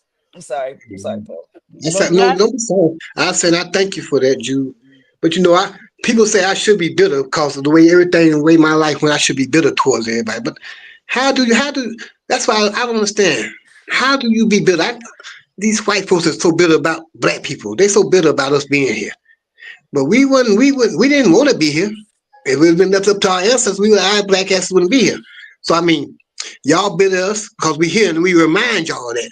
That's why y'all always say, "Oh, that was all long ago." But no, as long as y'all had to see our black ass faces, y'all reminded that y'all's people fucked up. Y'all reminded of that. That's what y'all hate so much. That's why you bitter. That's why you against the reparation and all that. Oh, that was something our people done way before then. Yeah, but you reminded because we still here. We are the reminders of what y'all did. So no, y'all don't want to get along with us. I don't want to be a bitter person. Now, if That's you a why fuck, On if that you note, if you if absolutely. you a fucking asshole, if you're an asshole, black or white, I don't care. But if you're an asshole, black or white, then I'll treat you like you're an asshole and fuck you and your feelings. I don't care. But if you're a good person, black, white, gay, Latino, Asian, whatever, you're a good person, then you're a good person. I can respect that and I appreciate that and I deal with you. Otherwise, but on that note, I'm not bitter speaking towards of people. because y'all brought in politics, and I think along the lines of that, what we have been saying is it's about power and control. So one of the things I want to get into where displays of power and the ability to attempt to control a population of people, the deployment of one, the National Guard to Chicago, Two, I'm gonna merge them together because I know we consume for time. So the National Guard being deployed to Chicago, and the second one that's still under the same topic is what I've been seeing on like the local news stations and world news. You're seeing a lot of people having a change of heart now. They're in support of troops being deployed to all of these major cities, saying that they want to feel safe and all of these things. It's a mixed thing, but you see where the people who are on the right side are like against it, but the people on the left are becoming for it. So you just noticing a mixture of viewpoints. So I just wanted to get your thoughts on it. Mine's gonna be quick. I just want to say shout out to the Baltimore news team for doing some coverage on this, because L City is one of the ones that he is targeting, right? So as y'all see, Maryland is an active war with the White House, Donald Trump himself. I want to say how they carry their hair. Like, all right, listen. You can only speak on where you live. I can't speak on Chicago. I can't speak on New York. I can't speak on Asheville. I live here in Maryland. I do live in Baltimore City. It depends on where you are. It can be bad here. The L police department is saying that we are underfunded and understaffed. Um, the crime here with these teenagers is horrible. These teenagers are doing a lot of stuff. You will be like, they breaking in people's cars. People pay a lot of money. They stealing cars. I mean, Vandalism, everything is at an all-time high. it's All just the crimes, the pet crimes. city got shit going on. Like, I guess every, in the city. Now, I feel like you should deploy the military? I don't know. I feel like stop cutting out the funding and put the funding where it need to be so that they can do what they need to do in the city and every other city. Cutting the funding ain't helping, because we saying we need money here to help fund and hire. Instead of making a beef out of what's going on, fix it. Because shit is going on everywhere. But here, shit is horrible. I am one of the people who worry that somebody might, try to rob me. They are targeting women here. I lost a cousin taking groceries in the house. You feel me? A couple years ago. The crime here is bad. I agree. The crime here is bad. I feel like the citizens need to start cleaning some shit up, and motherfuckers need to get their act together. Because I don't believe in using military forces on your own people. I don't believe in that. But I do believe in putting the funding in the appropriate places so that the police department can do what they need to do here. In Baltimore, y'all need to do what y'all need to do. Not the shit that y'all been doing over these past couple years wrongly with the fucking money. And I think that's part of the problem as well. Like the constituents of Baltimore and Maryland, period, because it's not just the city; it's the entire Maryland. Because you got like our governor, Westmore. Westmore. Westmore. I always call him Wesley. Him Westmore. and Brandon misappropriating funds. Like we had money, we have money coming in, and like if we really go and track it, the government has given Maryland itself a lot of money that has not been put where it's supposed to be, where it's supposed to go. So I think we, as a state, the constituents, the what we call the residents, whatever, we need to literally hold our politicians accountable, the city hall, the governors accountable. Like, yeah, y'all keep asking for money, but when you get it, you put into a project that's not for the people. It's so that you can bring tourist attractions, or you want to into areas that really don't need it. You don't put it into the schools. You don't put it into the neighborhoods. Like I was just telling somebody, they were not from here, and it was like a random conversation we were having, and they were just saying how terrible the city is, and I was like, but it hasn't always been like that. But when you take away resources, I always go back to, like, even though I know times change. When I was younger, we had libraries, we had programs, you had a lot of different things within each community for the children, that for the kids that they can go to and have some type of structure. You had trades, they're taking trades out of the schools. They're removing everything that's productive for the youth. So when you remove all of that, what do you they now you got them bored, and it's easy for them to fall into a life of crime because this is what's in the neighborhood. So this is what they're learning. So they're becoming what they see. So yes, we do have to change it, but we also have to hold them accountable because it's all not the government. It's really our governor and our mayor. Now, wait a minute. Now, on another side, Trump trying to come for the city. Now, I did say I wanted to get that out the way because it is shit going on here. Yeah. But Baltimore City do not look like Baltimore City anymore. Mhm. They are fixing up the city. They taking their time with it. Yeah. But I will say this: shout out to our news people because they've been on their ass about what they've been doing with the money here between the school system and the government. Our news people don't let up. And the citizens seem to not either, depending on what zone you live in the city. So if there are new housing developments that have been built up, I rode through was it Perkins today, and oh my God, it looks so good in here. It looks it just I see the vision. I see the vision. But before you come and attack, help fix the solution. Mhm. Snatching funds ain't, gonna help. Yeah. They are trying to utilize and bring a lot of that stuff back. And it's looking like it's starting to work. I see some entrepreneur programs here for the young people. They got, I mean, we got hella safe this and safe that and clean this and clean that. I see more people buying into communities and trying to get these community together.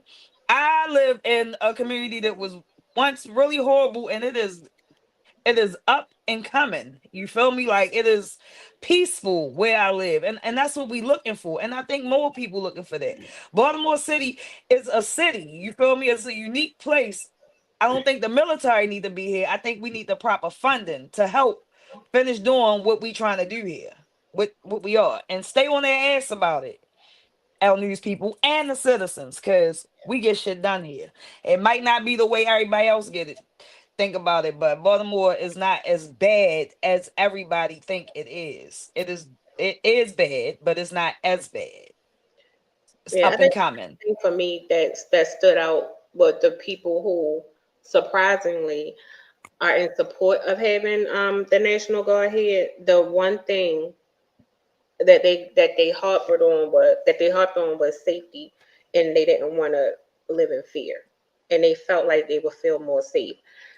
That stood out to me because that's major when you have several people, different backgrounds, different parts of the city saying that.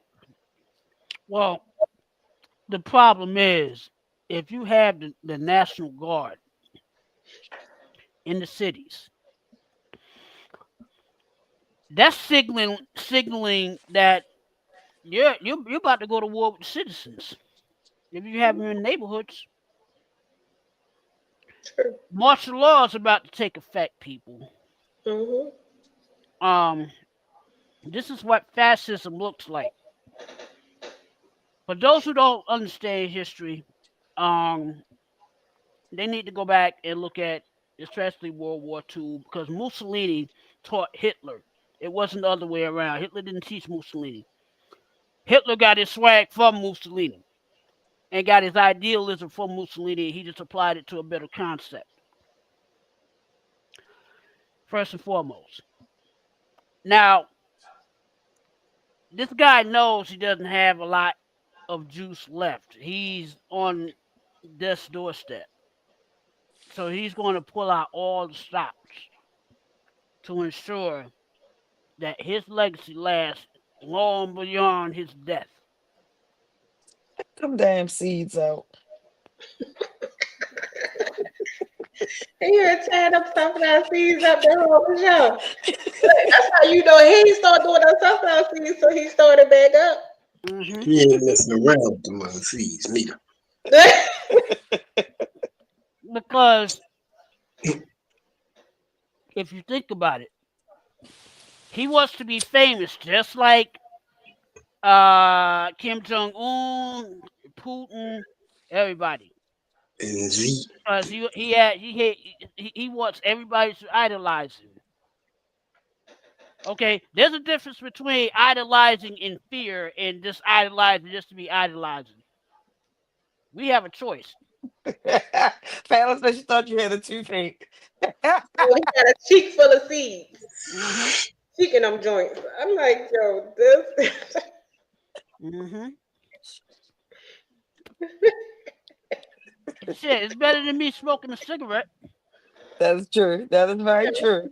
That's Okay. why, and I'm not going to incriminate myself, but I do. I'm not going to smoke on camera. Smoke my Right. weed on camera because I don't want to incriminate myself because I don't want them pulling that shit up in the FBI files and shit. And yeah, there you go, right there, smoking. We see you on the casual combo smoking. Yeah, we got you. We got Mm-hmm. you, Mr. Moore. Mm-hmm. We're going to have your badge and your credentials. You got to sign out, leave the property immediately. I'd be like, damn it, is that legal? Is that do legal, you? sir? They'll do you any kind of way. You see Yeah, how they right. fired? You see how the woman at the baseball game got fired behind taking that baseball? Mm-hmm. They'll do what they want to do to you now. If you get enough uproar, they get rid of your ass. Look, I've seen sporting events. I've been to sporting events where the fans were fighting among each other, right? And that's the funniest shit. That's the funniest shit you'll ever want to see.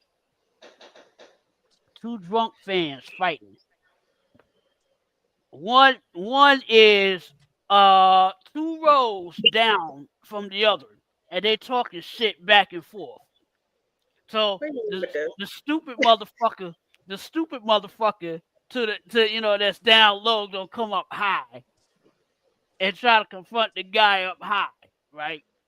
And his wife I gotta jumps say in. this. His wife jumped in. He socked the wife in the nose. Fight breaks out, and it's just chaos, right? It's just chaos. And there was a brother. There was a brother. They were at a Pittsburgh Steelers game. It was a brother.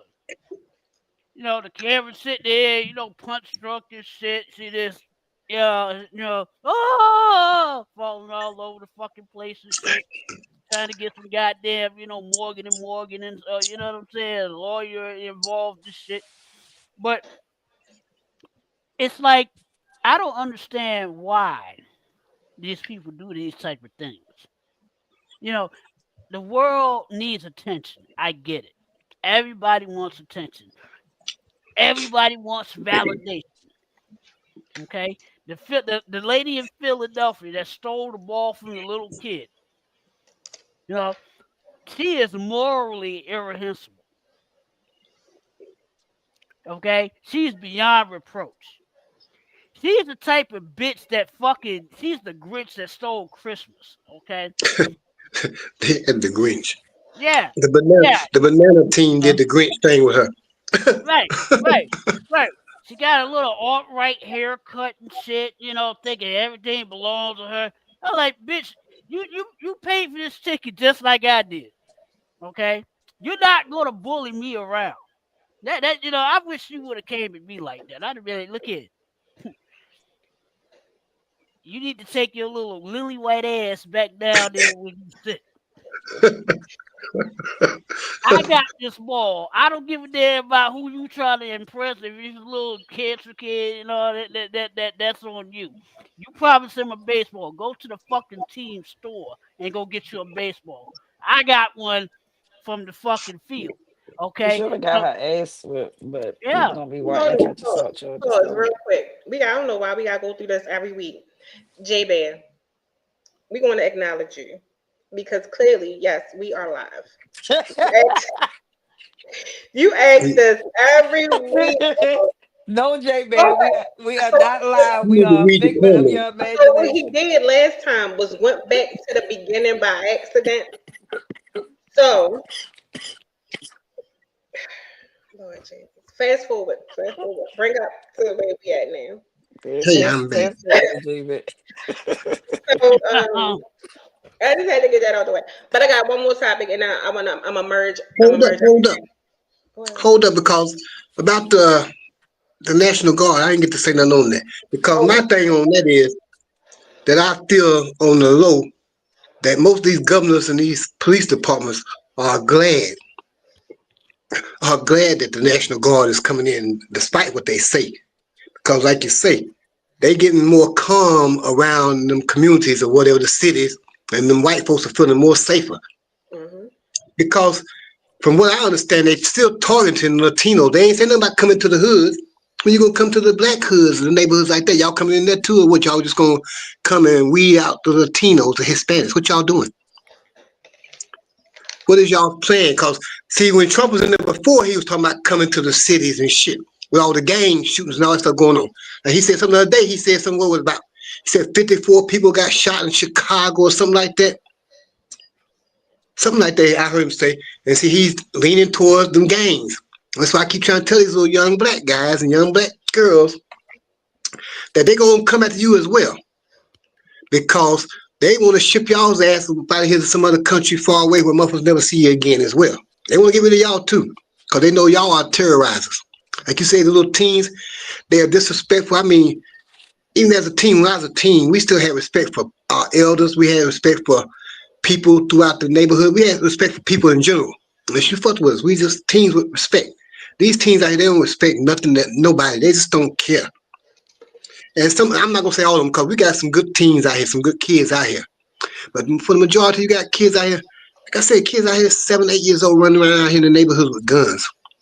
And I understand this because they know all these other kids got guns, so everybody want to have a gun, and that's why they shooting. They don't think about shooting. So yeah, I don't like that the National Guard had to come in. But see, the police department, they cannot do it because they go overboard. And if you really want to know, I don't think the gangs really respect any police coming through there anyway. So they probably require the National Guard. And if anything done to the National Guard, then he probably send in the army. Because I think that's what he want to do anyway. He wants to send the army. He wants them to do something to somebody in the National Guard so he can send the army. That's just like the guy that stabbed the little Ukrainian girl, whatever she was, Ukrainian, whatever. Yeah, that was in Charlotte. Yeah, on the train down there. Yeah, it was on that light rail. I was like, damn. So now they made that a federal crime, and they gonna charge him, so they can probably give him the death penalty and kill him. But I'm saying though, they are responsible for this because they know they got all these people out here with mental health issues, and they're not doing nothing about it. Yeah. They're not doing nothing about it. They created this problem, and they're not doing nothing about it. So now what you want to do, since you can't treat people, you want to kill them. No, So- they're trying to make the changes to mental health treatment, which is fucked up. But his mom, I read the article where his mother, she said she's been telling like the facilities and for years that he did not need to be on the streets. So I think he was schizo and homicidal.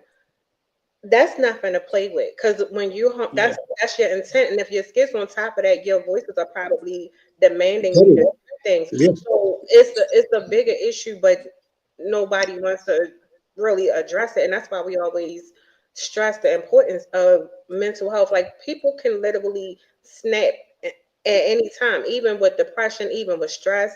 Like, you have people, anything can have people have a psychotic break, and how that happened. But I was talking to Jude earlier. My biggest concern, or what was really surprising to me, not only did he stab her in the neck, no one on that train attempted to help her. Like, there was no humanity on that train, and he just stood there. Well, I seen the two people that was near. They were scared as hell. They probably, I know one of them was a woman, I think. I didn't look too hard, but they looked like they were scared as hell, cowering away.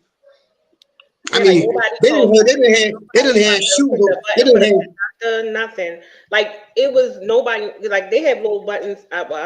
It's been a minute since I've been on a train, but I know they had like the little buttons where you can, the call button that you can call a conduct something. Nobody did anything, and that lady just bled out. They are shooting at each other on the buses down in Charlotte.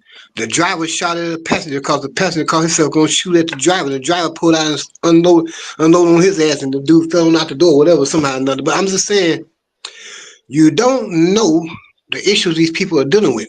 And I'm saying people are afraid. They're afraid because they see it's just so much violence. And everywhere you look, they just see violence. Violence is commonplace. You can't even look on Facebook. I remember you be time on Facebook, you couldn't see certain shit on there.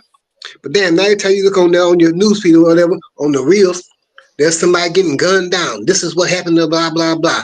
This is how somebody got unlied by their friend, all this shit. They showing all this shit on there. Yeah, because Not realizing that these people out here are out of order. and These plus people out here, and plus there's a whole people lot are of desensitized. schizophrenics out here. Plus There's a people whole That's, are lot. desensitized. I They think they that's become crazy though. desensitized. Huh? They become Not only that, desensitized but to a lot of this. we live in a culture where everything is a viral moment. So Hmm. instead of someone calling to get like an ambulance, someone help, what they'll do is just record it, and then that's what it's Well, we live in a listen, sickening world. It's just crazy. this That's why I don't watch those type of videos because I'm like the more we watch, the more people do that. And it's like everything is not a viral moment. Could you imagine your family member being recorded instead of you got a group of people just watching them be beaten to death or that's crazy to me. listen. So there was a story about the lady in New York. They're like 30 something, 40 something witnesses to her murder. Nobody called the police. Nobody, everybody heard it. Everybody knew something was going on, but nobody, called. Some people did it out of fear. Most people didn't mind their business. Just in today's age, we got the record. I think the bus, the station or something recorded that though. That wasn't a person recording, No, but that's from the camera. yeah, that was That's Hmm. like the one of the camera. train That was camera. like the train camera. So But they didn't hesitate about releasing it though. They released yeah, no, right. released it quick as hell. You see how when they'll release some shit like that quick, but they won't release everything else. Raw footage. Yeah. That was raw, which was sick. That shit was sick, and that just goes to show like you can be sitting there minding your business, and a Mm-hmm. motherfucker can just do something. And then his criminal record, because they always put the criminal record out there. His criminal record, Yeah. he had no business being out. He You should. feel me? But anyway, back to that story. It's been proven from that story because the New York Times have wrote an article on it. And then they made like a couple little stories about it, like little documentaries about it, whatever. But this lady was like, she got off of work. And then the crime went on for like, I'm gonna say like 20 minutes, 30 minutes or something, if I'm not mistaken. But she was stabbed and beaten, and she got away and was stabbed and beat again till she died. And Mm. people heard, and people nobody they didn't have cameras and shit back then, but they still had the ability to call the police, and nobody called. Nobody did anything. People didn't start calling until like a week or two later. So today, people still doing that, but most people don't like the fact that people pull out the cameras, but that's how a lot of people actually get in court now. Sure. That is exactly why, like, shit happening, and people are actually going to jail for the crimes because there is a such thing called cold case, and a lot of them cold cases, a lot of them crimes happen like what we seeing. It's Hmm. shocking because it's one thing to hear it, but to Yeah. actually see it, like some of these actual crimes, like the lady who was on the phone with her husband. They found out her husband ended up setting it up, but she called her husband, and it was somebody behind. They noticed that it was a car tailing her, and then they got out, and then they brought her, got in the car with her, and then they ended up finding her burnt alive in the car. And they traced all that shit back. If it wasn't for that guy pulling out his phone, he called the police. He did call the Okay. police, but he pulled out his phone. It wasn't for him recording. They wouldn't have never caught the crime. I mean, and it led back to another crime. The car got towed.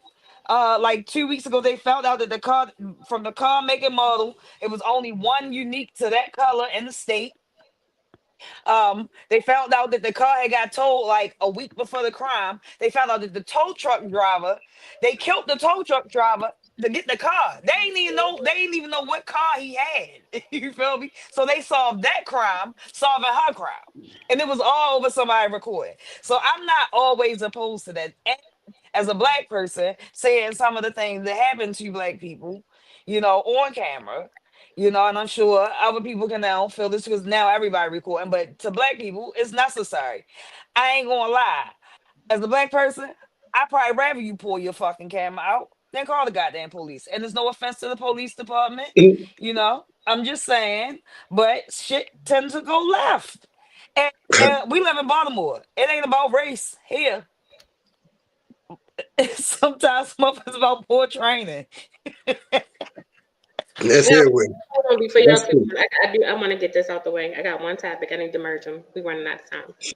So, speaking of crimes, because we on the subject of crime, y'all friend, it got something to do with politics. Y'all know Trump is saying that that's not his signature on the letter and to Epstein or whatever, right?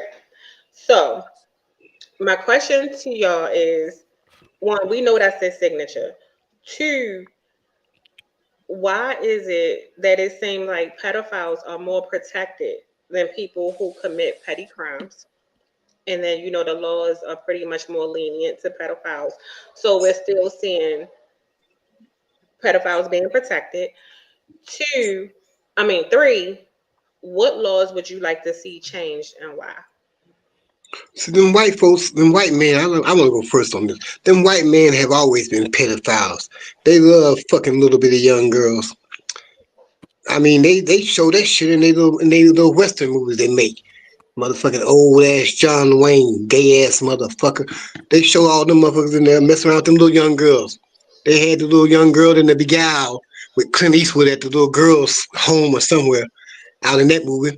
Then they had him again with the little girl out in Pale Rider. So I'm saying them mother and then you got your government, Jerry Lee Lewis and all them. Let's get to them motherfuckers. Jerry Lee Lewis, Hugh Hefner, and all them motherfuckers. They love them little young ass girls. That's something they always did. They're senators around here. The people that I'm telling you, and they protect each other. They in these powerful seats. If they could have their way right now, it would be legal for them to be having sex with little kids.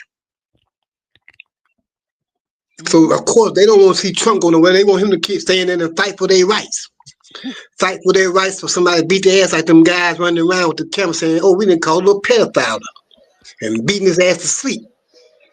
They need to have more of that. That's the kind of videos I be wanting to see. Let's get these mothers out here and beat the hell out of them. Since the law ain't gonna do nothing about them, let's yeah, little Johnny, little Johnny. I'm gonna meet you at the grocery store. Okay, I'm gonna be there. Yeah, sure.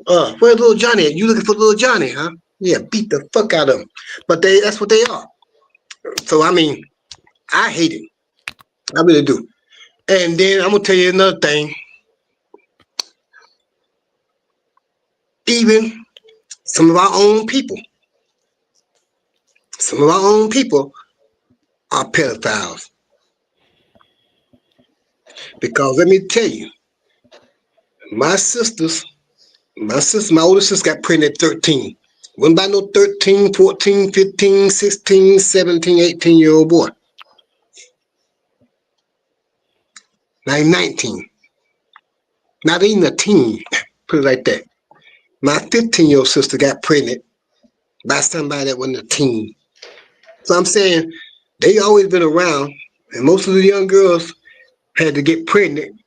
They got pregnant back then, would end up getting married to these older guys that was pedophiles. So yeah, they need to burn all their ass at stakes alive with a stick up their ass. Okay, I'm through.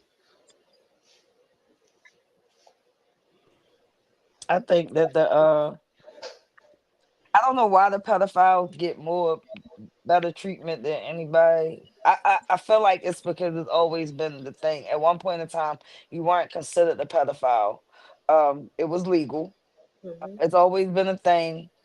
It was it wasn't just a white man thing. I feel like it was a thing because the childbearing age, so marrying women, you hear stories of women having babies, start birthing kids like as young as like 13 forever, and people being married off still to this day in probably some other countries. Um as young as being young, like that's always been a thing, like I guess the desire uh from speaking on a woman's point of view, from what history has showed, like in the movies, like you said, the Roman times and Greek era and all that kingness and whoever that, they always looking for a young woman. The first thing they worry about is how she started her period, and shit like that. It's all about the childbearing age. So men, I guess men desire the younger women because they call us any woman over 35 bitter and old. So and like you said, if you take one down, you got to take down everybody.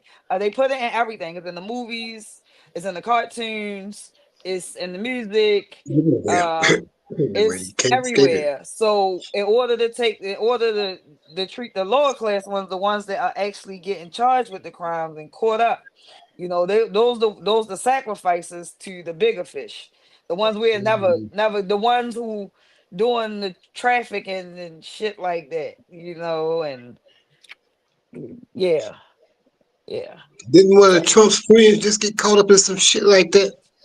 They all in that together. yeah. I Oh feel That's yeah, like what I'm they just saying. put it See, trickle down. So I feel like that's why the laws. I'm sorry, Q. I feel like that's why the laws are pretty much lenient because it affect people in positions of power or things like that. So they don't want harsh laws in case something comes about. Like it's no way a person with a bag of weed get more time than a person that assaults a child or does something to a child. Like the laws are complete. I would love to see harsher sentences. And again, anybody that's in that file or in that did anything to kids need to be punished. Oh, they get punished in prison though. They No, get nah, they get because they go into protective custody. They get their ass in protective custody. Soon as that's they what I get was there, getting ready to say. most of them somebody will check still off. get them though. Most Somebody of will them still check. get Most of them check off into protective custody. I used to watch them come in. They say, "Oh, there go that pedophile ass motherfucker." And next thing you know, he done checked off and gone to protective custody. They know better than to come on the yard in most places because they know it's a wrap. they They did don't. Jeffrey Dahmer dirtier than they do pedophiles. Yeah, I think that if you are a pedophile, I mean, this might offend some people. I don't I mean, he know still needed because it though. it might be a little cruel, but I feel like if you have sexually assaulted, because it's no to me it's no different level in what if it was an adult or a child, but it's because you taking somebody's innocence, regardless, like that you taking some power away from them. But to do that to a child, like a child, I feel like instantly you should be castrated. Or if You got you're that right. like I feel like you should be paying through a tube if you're a man, and as a woman, you should be sold up and never to be used again. You Mhm. feel me? You should be so paying how through a they gonna tube get as rid of their well. waste? How What they they gonna should get rid of the they should pee? pee They through a should have thought tube. about that before they was messing with And kids. that's why I say you should Because be paying women through are a tube. pedophiles too. Yeah. Yeah, I'm just saying you Yeah. should be. I'm pretty sure they can put a tube in there, and if you gotta go, it should come out the tube. And I don't Yeah. mean that to be cruel, but I just feel like if you still in some countries, They cut they your hand you off. still Hands or off. still do cut your hands off, and I They feel cut like your that hand too. I feel like that should like your body part should be taken away, so you cannot do it again. But I guess that is Yeah, but that's the cru- Hammurabi code. cruelty to humanity is cruel. Yeah. I'm So gonna tell you what. From go ahead, darling. now I feel like I mean lock them up. They should never be able to come out again. Like Yeah, so rape their is asses up no too. like So murder is their bad, but assholes to have close to too. live with that Make them shit for out of your their mouth. Make entire them do life. everything out of their mouth. And they Make them have shit out of fast their mouth. register now. Like But you know, yeah, they get out on probation and be like, oh, you have to be registered. They don't be doing that shit. y'all know from state to state, all across the United States, that the children and women are the least protected by the law. From state to state, the children and women are the least protected by the law. That's the way white men want it in their laws. That's the way they got it. Because I'm But tell you what, they don't mess with violence. You heard what he said about the husband and wife had a little spar or some old little shit, making light of the shit like that. He said that's not a he said, wait, so that's not a criminal offense. Ain't that some shit? I'm telling you, I be paying attention to these devils. I'm sorry, Q. You had something Yeah, on yeah, you? I got you. I can What's sit that? back down. That's cramp. Did you have anything about that the signature along with the pedophilia laws? I mean, the guy. We already know who the guy is. We've been knowing who he was. You know, talking about that's not my signature. Man, get the fuck out of here. Get the fuck out of here. Talking about that, and you sit there. You got pictures of yourself up here doodling and shit. Talking about that ain't my signature. Talking about people forge his signature all the Right. time. I hollered. I said, this motherfucker got an answer for every goddamn thing. Yeah, Yeah. goddamn it. But the Nigga, truth. yeah, he gave us a nigga please moment. Nigga please. It's just sad. Like The that. fuck out of here. And how they dragging it. And it's like they know, but then Nigga, please. y'all know I love Jasmine Crockett. She was speaking on it because she's a part of like the committee, and she Yeah. was saying like a lot of what was released is heavily redacted. So a lot of names are still being protected that's in there. And she was like, but okay, if you want to redact it, let us know why. Or still tell us why are these things being redacted because now the documents and the files make no sense. So you Right. may see the such and such redacted, then da da da redacted. Like it's so many things redacted. Like why is it being redacted? So that thing is Right. now is raising more questions and answers. So she's like, whoever's in there needs to be punished, and I completely agree with that. Like it no, Look, that guy, and that's that his guy, fault for letting him even run because he's trying to avoid jail. right. That's the reason why he was running in the Yeah, first fucking place. Right. And to stack his paper back up, which he's doing. Right. Right. They put, oh, he's But somebody we done saved millions that, and billions of dollars. Where in the fuck at? In his pocket. He out right. here selling phones and shoes and what the Right. fuck else he Right. selling? He's grifting. He's grifting.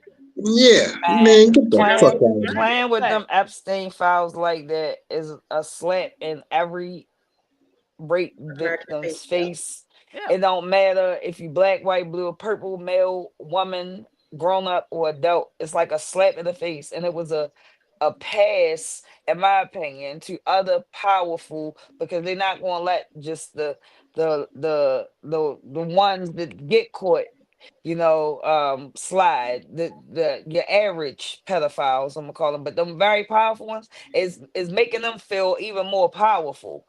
Right. And it's just I don't like it. I don't like it because you're talking about kids and it's Yeah. it's crazy, you know. Yeah. But that guy is something else, boy. Now, and his little friend got killed today, and I don't uh, know much about him. Can you tell what was his name? he Charlie Kirk. Charlie. yeah, yeah, Oh, his name is Charlie Calvin. What's Kirk, his name? Calvin. Charlie Kirk. Charlie He's Kirk. that guy. He's the guy Like that you used to Captain see Kirk. on the yeah. He's the guy you used to see on the YouTube videos or the little TikTok clips of him arguing back and forth with students and shit. That's him. Yeah, that's him. Oh, okay.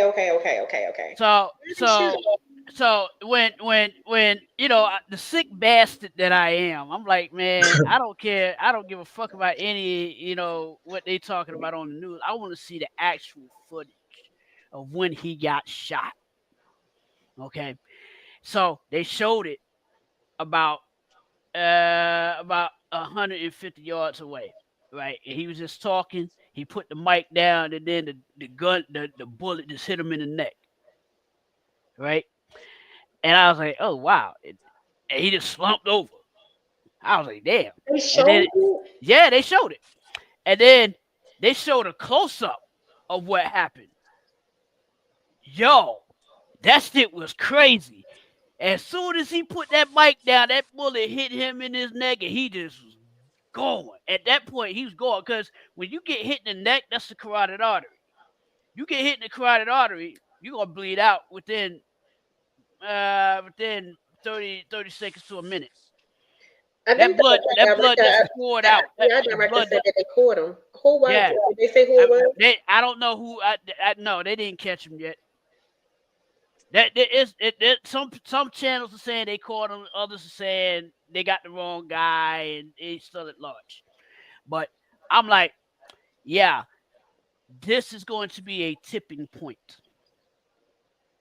Yeah. because I, black people, black people who are paying attention to this, pay close attention. Keep your nose up out of that business. Yeah. That is not our Yeah. affair. That is not our business. That's That's a deep. white. That is white or white crime. Okay, we ain't got nothing to do with this motherfucker getting shot. We Not ain't shit. got. I'm That at was home. a message. I feel like Right. that was definitely a message because he was heavily into Republican politics. Yeah. Yeah. So I Yeah. feel like that was a message. J Bass said I thought they released some files. They did. They released Yeah. 3,000 pages, but we were just discussing it that it's heavily redacted. A lot of things are missing. A It's lot of going to be names are heavily included. redacted because if Trump's name, They which if pull we his already name out. know, yeah, right, No, they right. left his name in, but it's other people. And that's why they say who are the people and why. Like, so the He question is must be protecting who them They and from ain't why leave are his these name in people millionaires. as being much. put there? So now the even Republicans and Democrats are questioning, okay, why are people names being redacted? You know, you release the file, but it's so redacted that it doesn't make sense. So that thing is why?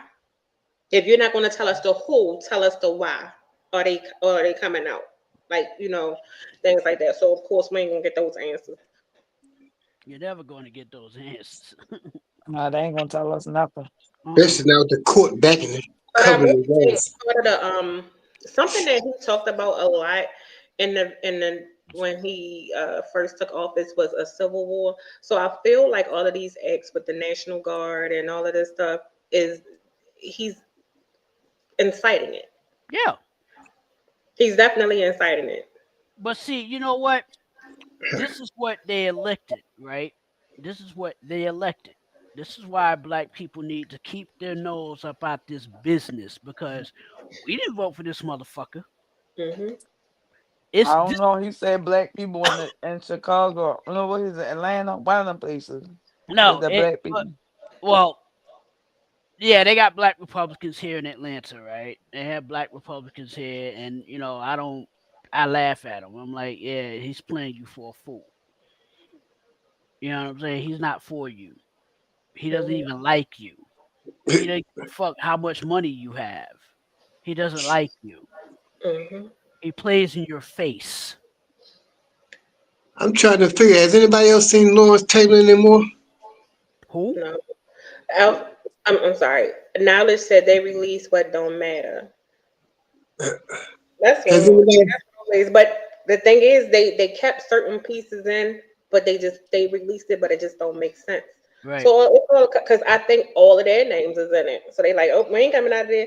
So most of your favorites, like actresses or people with money or in positions of power, they in there. Like, and that's how, and probably a lot of their wives, because a lot of them are getting their wife. I think that's how he got Melanie.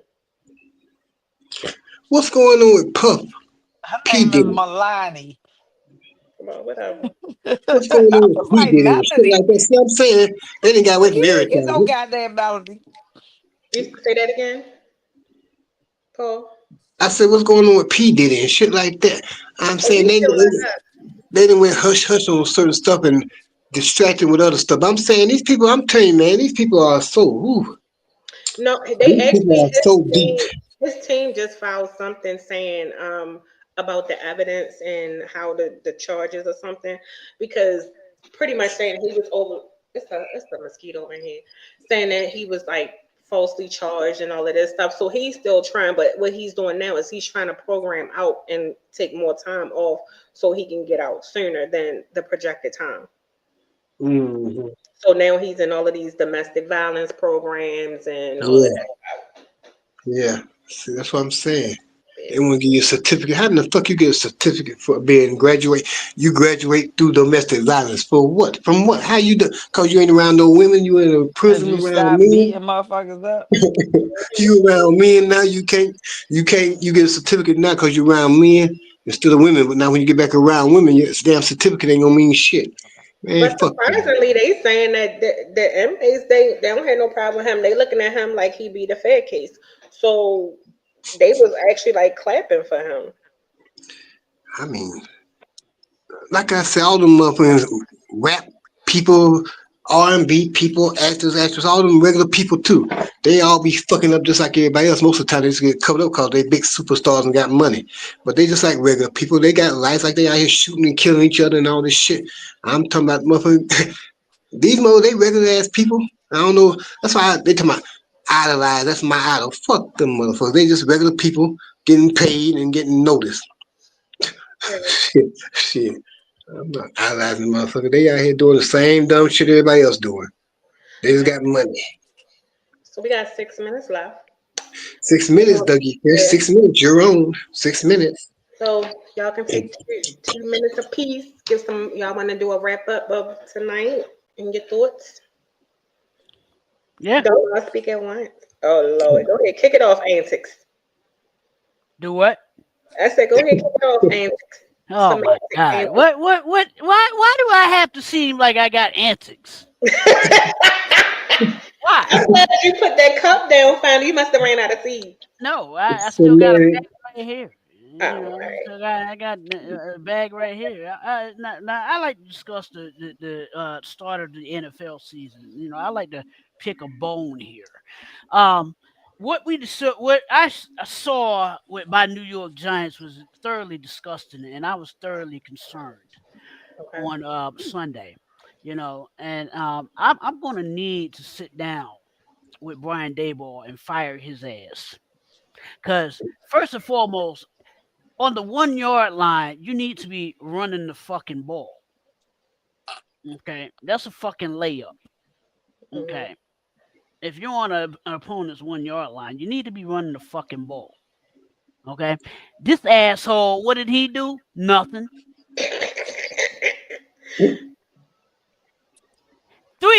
Look, I want to talk about football. Oh, you want to talk about that choke?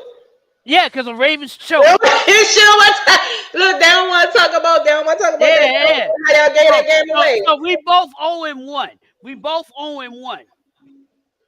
Got too comfortable. We gonna come up out of that. We still don't compare. I don't care if we both 0-1. Y'all team still ain't shit compared to us. God, last season though, I don't care. We ain't losing as bad as we was. We losing close. Now we got. We live to play another day. Yeah, they better get their shit together. Well, my team got thoroughly thumped. The moment they stepped on the field. J-Bad talking about Davis. It was such a Ravens fan. Always want to blame something cheap. No, y'all choked. Did you watch the game? Y'all got too comfortable. Y'all, we was cheated on the flag. I agree, Jay. Right. No, you wasn't. They always cheating us. When y'all lose, when y'all win, it don't matter. At least we ain't disowning them yet. It's still Listen, the season just started. We still got time. We still right. They know better. Listen, let me tell you something. Let me tell you, it's one thing about a Baltimorean. Now, we don't give a shit, but you know, it's one thing you cannot do is play with us. You better fucking win. We ain't raised no goddamn losers. Well, you know, Baltimore Ravens originally come from Cleveland, though, right? Yeah, we know that. They came to us like a thief in the That's night. what I'm saying. So y'all originally the Cleveland Browns. The Cleveland Browns are somebody else, but y'all are the original Cleveland Browns. No. We were the original Colts. We had the I thought the Colts. Oh yeah, Cleveland. No. Art Modell. It was Art Modell. Baltimore didn't have a team for a long time. Then the Baltimore, they crap out. The Colts left and went to Indianapolis. Yeah, and then the Browns came to Baltimore. The Browns came to Baltimore. Yes, Art Modell. Yeah. So y'all are really the Cleveland Browns, Baltimore. So just be happy. No, fuck them. Fuck the Browns. That's why the Browns can't stand us. The Browns feel how we feel about the Colts. You feel me? He said, The Art Browns Modell. fans, they can't stand the Ravens fans. They cannot stand the Yeah, Ravens, and we can't stand the because Colts. y'all the original Browns. Art Right. Modell got You tired of know Cleveland, what? packed his team up in the middle of the night and said, "Hey, we out of this motherfucker. Let's go. Yeah, hey, listen. We out to They Baltimore." did they did a what the Colts did on us. They left in the middle of the day and we woke up with no team. Yeah. The only loyalty we got here is the Orioles. That's why I rock with them birds more than anything. But the Ravens have been holding it down since they got here. And Definitely look, an Orioles fan. they But when left I they became left a Patriot fan, it was no team here. Baltimore ain't have a team at all. And I was like, they, fuck it, I ain't jumping ship. I'm they running money with listen. them. They We left losing as them them, though. shit ass Browns and turned up as them Ravens. Go Birds, But always. check this out, cause the Orioles used to be the AAA team here in Asheville when Willie Stargell played for them back in the days. But then they changed over to the Astros and all that shit and the tours and everything. But back in the day, they used to be the Asheville Orioles, and there's a farm team, AAA team of the Baltimore Orioles. Check them out. Real. Dang, I'm Yep, gonna have to check that out. yep. We're out, I know and you. we. Oh, That's cute. Quentin, they done went and pulled Pee Wee up. That ain't I me. was like, oh I my don't look God. nothing like that dude. They say you I don't sound wear like. my hat. I don't wear my hat to the You know, you eye. sound like his ass though. Hey, you sound Fuck just out of like here. The fuck out of here.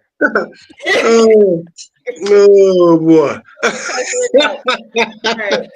So thank y'all again for a great show. I appreciate all of you. Thank you, Jude. Thank you, the Mayor Paul. Thank you, Semantic Antics, aka Quentin Moore. Thank you to Tay Davis, just right for you. So shout out to YouTube. Y'all was in here tonight. J Bear, Fallon. I saw Nicole, Tiffany, Wendy. I don't know who else I missed. Knowledge.